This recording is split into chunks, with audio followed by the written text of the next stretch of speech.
Good afternoon, Charles Amodio with FAZ Forensics.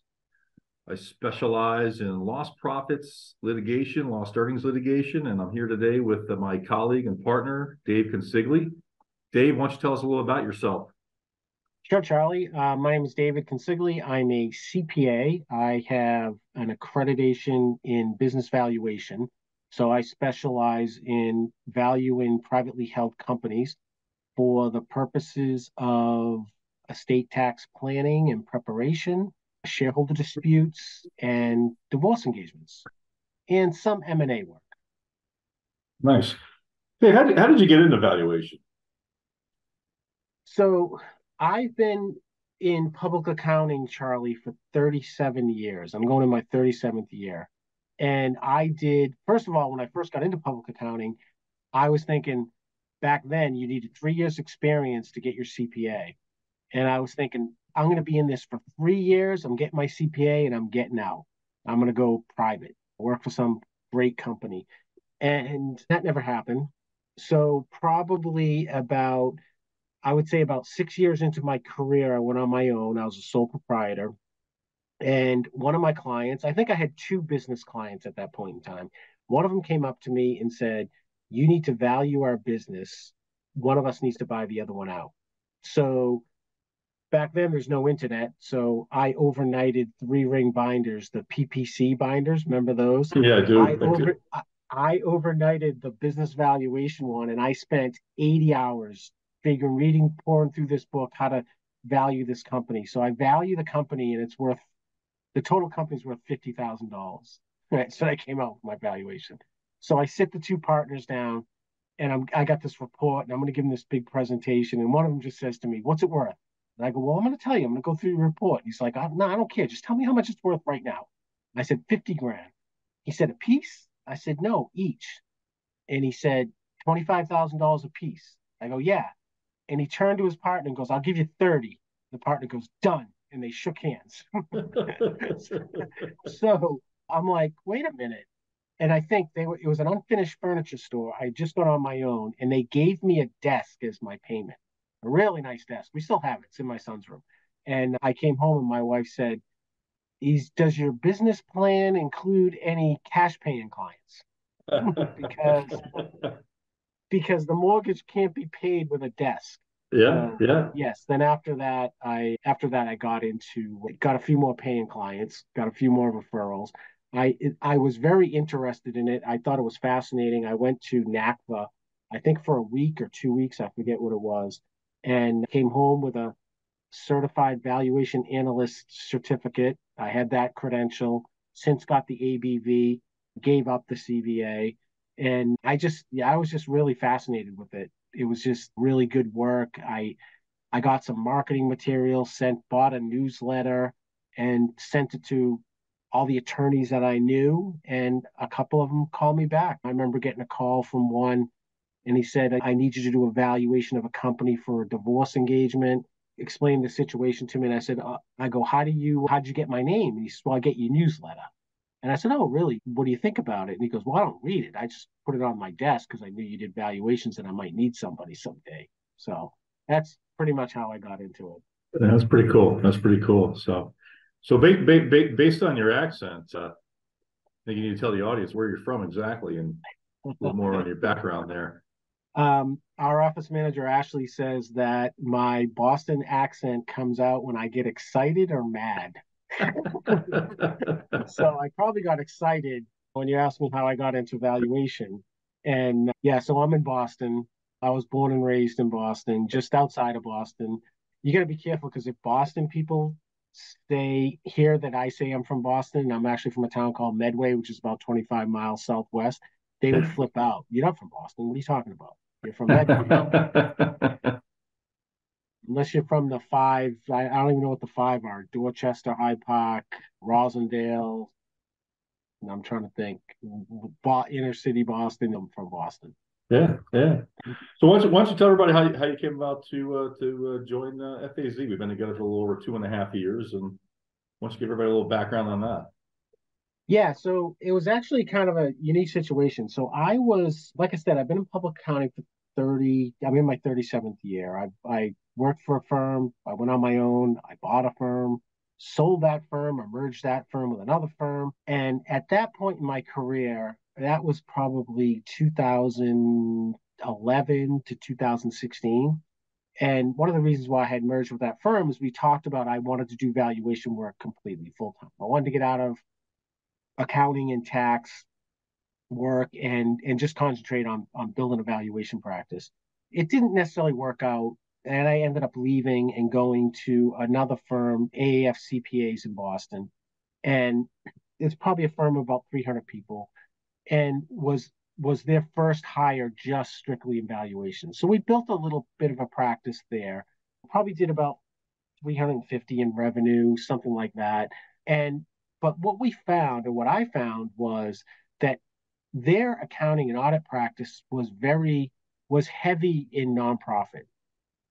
So there wasn't a lot of commercial work, and the valuation work that we were getting, we were conflicting out because we were doing the audit work. So I would have to refer it out. So I probably referred out as much revenue as how he actually was able to do. So yeah, I kind of thought that, like, okay, it's probably good for both sides if we kind of split ways, because then I can still handle all their valuation work, but in the same time, not conflict out. So I was looking to see, like, okay, how can I do that? And I remember meeting Steve Ferraro at one of our networking events. And my first reaction to him being it was a USA 500 event. And we've got a new member, and Steve Ferraro introduced himself, and he says, I do forensic accounting and business valuation. And I'm like, and I'm from New York. This is in Boston. And I'm being a typical Boston guy, like, what the hell's this guy? What the hell's he doing here? And and then we ended up talking, we ended up meeting, and Steve had said that, yeah, we really don't do valuation work, or we contracted it out. We had an arrangement with another CPA firm, and he said, but that person is retired, so we're looking to bring somebody on. Would you be interested? And we want to have a Boston office. And I said, yeah, that sounds good. Further talk, what would you be looking for compensation? And so we went over the whole compensation issue and the partner issue and everything. And I said, this is what I'd be looking for. And Steve said, okay. And I was like, okay, that's cool. And when I went home, I remember telling my wife was saying, well, did you ask for enough? And I said, no, you know what? You know why this is the right fit? Because I know what the numbers are, and they know him and his partners know what the numbers are. So we're not like going through this whole negotiation thing. We all know what it is. Let's get together and let's do good things. Let's do great things. And right. That's when I knew right away. And even my wife has said to me, out of all the places that you have been, all the owning your own firm and merging with firms, this is the first time I feel like you're where you're supposed to be. Cool. That's cool. I remember our first conversation. Here you came in the Saratoga office, and you're gonna tell me what you do. I was gonna tell you what I do, and I think we had an hour to meet, and I think we talked about hockey for about 59 minutes. So of that hour, so we really didn't talk much about. Yeah. I think I saw a picture of your daughter and go like, oh, you don't play hockey? I coached the girls' hockey team once. There you go. Then we talked for hockey for about an hour. Absolutely. That was pretty cool. So I think from a cultural standpoint, I know you and I hit it off right away with the hockey and the team sports and all that good stuff. So what do you like to do besides hockey? What do you like to do outside of work? Well, probably about 30 years ago, in my younger day, I used to play in a softball league. I played in a men's hockey league, and my wife and my father were running, and they were running together, and they were running road races. And my wife wasn't really from the area, so sometimes she'd say to me, would you go for a run with me? And I'd be like, yeah, sure, I hate running. And I would just literally complain the whole way. But then I ran a road race with them. And then I said, wait a minute, I can't believe that person beat me. I can't believe that person beat me. I can't believe that old guy beat me. I can't believe that old woman beat me. And I said, I got to trade for the next one. And then one of my friends said, hey, do you want to run the New York City Marathon? And I said, yeah, sure. And my wife's like, what are you kidding me? That's all you talked about. So 30 years ago, I ran the New York City Marathon and probably have been obsessively addicted to it ever since. And since then have run, I always forget what the number is because in the beginning I didn't think I was going to keep doing it, so I kind of lost count, but I think I'm up to like 39 marathons. So you ran New York City. You've obviously run the Boston Marathon. So I've run New York City 4 times, the Boston Marathon 19 times, and then various Chicago twice, and then various other marathons, throughout in New York and in New England and in Boston. The thing I like about running is it's really the solitude of being out there by yourself, being able to think. I just need to figure out a way to remember all the great ideas I have about the valuation I'm working on or, the litigation case that's going on. And because I'll think of 4 things and remember 2 of them. And I'll Right. be like, oh, what were the other 2 things? So I just got to Yeah. figure out a way to do that while I'm running. Absolutely. Absolutely. I tell you, I have never been a runner. I know people talk about runner's high all the time, and I used to ride road bikes quite a bit. At a road bike, I bike every 25 miles, 30 miles every morning, and then on the weekends a lot more. But I just never got into running. I walk now. I focus on walking and as much as I can, obviously stay in shape and stuff like that. So, but Based on the yeah, step challenge we're doing for the Mass Society and CPA, you've been walking quite a bit. yeah. Well, I've been getting back into it. It's amazing around the holidays, and it's so cliche, but I was walking up until probably the first week in December, and I was essentially walking, pretty much walking every day. And when the weather's nice, I like to be outside, and I really don't like to walk inside. And it gets colder in December, January. I didn't do a lot of walking, and then we signed up for the step challenge with the Mass Society of CPAs, and I've been walking ever since. We have a local Y here. They have a nice track on the second floor, and I've been walking there. And I agree with you. One thing I like about walking, it's just I think a lot about what's going on, work wise, family wise, things like that. And there's definitely a lot of great ideas. I wish I could remember too going forward. I very rarely listen to music when I run because I want to I don't have that. either. I want to have Yeah. that solitude. I often do a lot of expert testimony, expert witness work too, right? And I always say, like you talked about the runner's high. There's also, I think, pretty much every single runner probably says, "Why am I doing this?" when they go out the door in the morning. Like I don't jump out of bed and say, "I can't wait to get to my run." But once you get into it, once you're half a mile into it, you kind of get into it. But Yep. I often say that testifying as an expert is like running a marathon. And in the way that like when I get there, when I get to the courthouse, I I get nervous. I'm afraid of what's going to happen. It's a good nervous because it keeps you on your toes. And you're like, I hope they're going to settle. I hope they're going to settle. Like, and then you're thinking to yourself, why am I doing this? Why do I put myself through this? Same thing happens in the marathon. I go to the marathon starting line and I'm like, why am I doing this? Why? Well, this is going to hurt. This is going to be painful. Like, I'm too old for this. What am I doing? And then they both start, right? The expert testimony starts, the marathon starts, and you start to get into it, and you're like, okay, I got this. I got it. This then it gets a little difficult towards the middle because then that's when the cross examination comes, right? And it takes you a little while. You get nervous again, and then it takes you a little while to settle in, going, okay, I know more than this attorney that's cross examining, right? I'm the expert, not him. And I got it, and I got it. And the same thing, the marathon. Okay, yeah, I'm still going in. But there comes a point in both of them where you say to yourself, okay, I've had enough. This needs to be over. you know? Yeah. Yeah. And you just hope there's only 10 or 15 more minutes of cross-examination, and you hope there's only 1 or 2 miles left in the marathon because you can suck it through that. Right. Right. But they're both pretty much the same. That's how I feel. That's a great analogy. That's pretty cool. But there's definitely that. Why am I doing this? Yeah. Well, I don't Yeah. understand why I'm doing this. And then afterwards, you're like, I can't wait for the next one. I'm going to be so better prepared for the next one.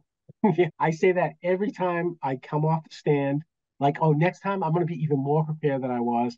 And every time I finish a marathon, I'm going to be like, okay, the next one, I'm going to train. I'm going to train way harder for the next one.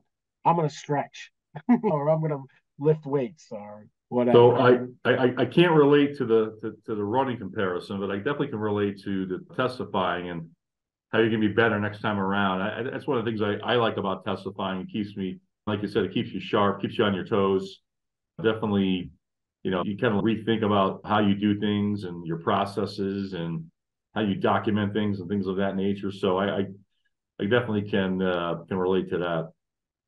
And I think too, I think one of the things just for people listening, one of the things you have to realize is as a firm, we're really we do a really good job of getting our team members involved in cases and doing the getting in there and doing it and doing everything and giving them a lot of responsibility.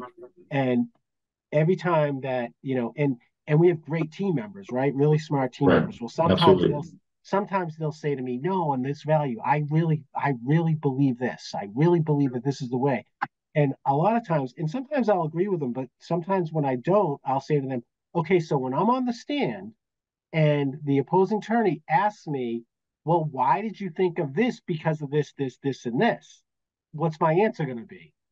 And then they may be like, okay, I see your point. That's a little too aggressive, or I Right. see, you know what I mean? Like Yep. it's almost a great teaching point too. You know, Absolutely. Absolutely. Yeah. you know Yeah.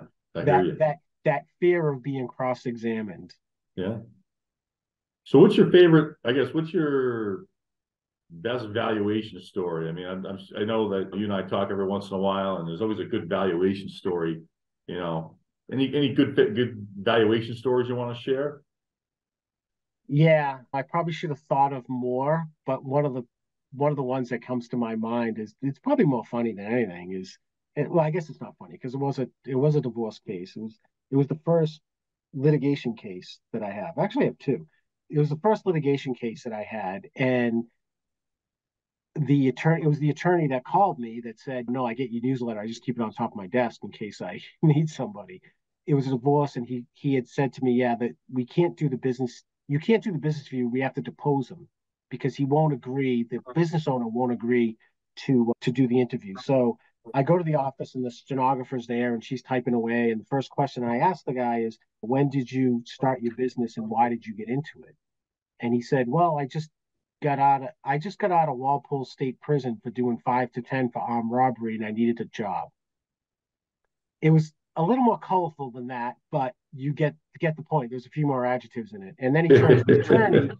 He turned to the attorney and he said, I ain't paying that blah blah blah blah blah blah blah a dime. I don't care. I've been to jail before. I'll go back. And and the whole interview went like that. But he wasn't it was funny because he was just answering every question. He didn't care what his answers were. He told me that, do you have any cash jobs that you may not report in income? And he said, oh yeah, probably like $500 a week, $600 a week. Then afterwards, after the deposition, he called me up and said, oh no, I counted it. It's more like 750 a week. Now this is not going to benefit him. He's going to have to pay more Right. child Right. support, right? Yes. Yeah. And I was saying to the attorney, why? And he was like my buddy. He was telling me everything. And I said to the attorney, like, why is he doing that? He goes, because he's right. He's not going to pay or anything. He'll go to jail before he doesn't. He doesn't care, you Right. know? And Right. it was hilarious. And I do have there was another story. It was the first time I testified. And the attorney on that hired me, which you think she would have been a little prepared and let me know she's going to ask me this question, was she wanted to get me admitted as an expert. So when you testify, they have to admit you as an expert first, Right. right? And Yeah. sometimes that takes a while because the other side will object to it and say, yeah, Right. you don't know, this guy doesn't know anything and blah, blah, blah. So she's trying to get me admitted as an expert, as a valuation analyst. And then she says, I want to get him admitted as a forensic expert too. And which I didn't know she was going to do because we did do some forensic work. And so then the judge asked me, well, what's a forensic accountant? And then I explained it to her best I could. And she said, no, can you give me the definition of a forensic accountant? And I I I didn't know I explained it again. I said, well, this is what forensic accountants do. And she said, you're just explaining it. Give me examples. Yeah, I need a definition. And I want to be like, why? I just explained to you what I did. And so that was like the first question ever asked to me on the stand, and I couldn't answer it. Okay. So luckily, I was able to get through that and Right, right. still be able to be doing this to this day. It didn't ruin my career as an expert witness. Well, that's good. That's good. So what are some of the takeaways from your valuation experiences that you could share? Well, I think number one, I don't I don't think a lot of people that are in public accounting, especially younger people that are just getting into the industry. We talked about this a little before in our meeting that we had before this, our Yeah. leadership meeting, was that Yeah. you don't really hear a lot about it in college. You don't hear a lot of students aren't exposed to it, and it's too bad because it's a fascinating it's a fascinating and I think there's a lot of opportunity there, and it is I think it's exciting. I mean, I think it's my takeaways from doing valuations is when I first started doing it, 1996. I first started doing valuations. From that point on, I it took me a while, but I kept thinking to myself, this I'm going to do this full time. And why? Because each job is different. Every valuation job is different. Every company is different. You could have two liquor stores in different sections of the city of Boston, and they could have the same amount of revenue, and they both could be worth totally different things. Or Yeah. you could have a business that could be worth a different amount depending on what the purpose of the valuation is, right? Because if you have a shareholder dispute, then the standard of value or how you value a company is defined by state law. Whereas if you have that same business and the owner passes away and you need to value the company for estate tax purposes, it's going to have a totally different value because it's defined by the IRS on how you value it. So even just the same company could be valued different ways. Yeah. So to me, that's what makes it fascinating. The other part is too, and I think this applies to the divorce work more than anything, is people say to me, why would you get involved in divorce work? Like that's horrible. And my reply, and it took me a while to get here too. My reply is, well, it's probably one of the worst things you can go through in your life next to the death of a loved one, right?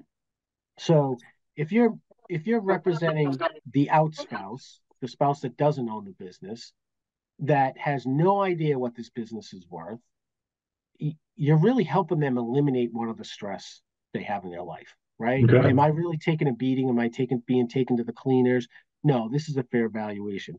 If you're representing the in spouse and the spouse that owns the business, you're helping them making sure, first of all, they don't know what the value of the business is 9 out of 10 times either. And you're helping them prevent them from overpaying a spouse for a divisible asset that they might not be able to afford to pay for Right. if it's overvalued. So you're helping somebody get through a really stressful time of their lives, and I think it's important. And especially if there's cooler heads prepared. You have, um, I always say things go to trial when one of the four people is a jerk. It's either husband, wife, husband's attorney, wife's attorney. It only takes one not to give in. Yeah. So hopefully the goal is like I think we say this all the time. Our goal as a litigation firm is to help people resolve issues. Absolutely. Absolutely. I agree. I agree. Well, Dave, I think that's all the time that we have for today. This has been great. Obviously, getting to talk to you about valuation and some of the stuff that you do, and just getting a better feel for some of the valuation work that you work on, and obviously talk about your personal life and your running and some of the stories you shared with us. I think it's been great. This has been fun. I like to talk, Charlie. I definitely got that impression. So, what do you have going on the rest of the day? Good question. Just wrapping up some valuation engagements and Yeah. meeting with some people. Well, the weather's nice today, so it might be good day to go outside for a run or a walk, right? Yes. Yeah. I think I'm a little bit injured these days, so a walk maybe the ticket. Absolutely. Excellent. All right. Thanks, Dave. I appreciate it. All right. Thank you, Charlie.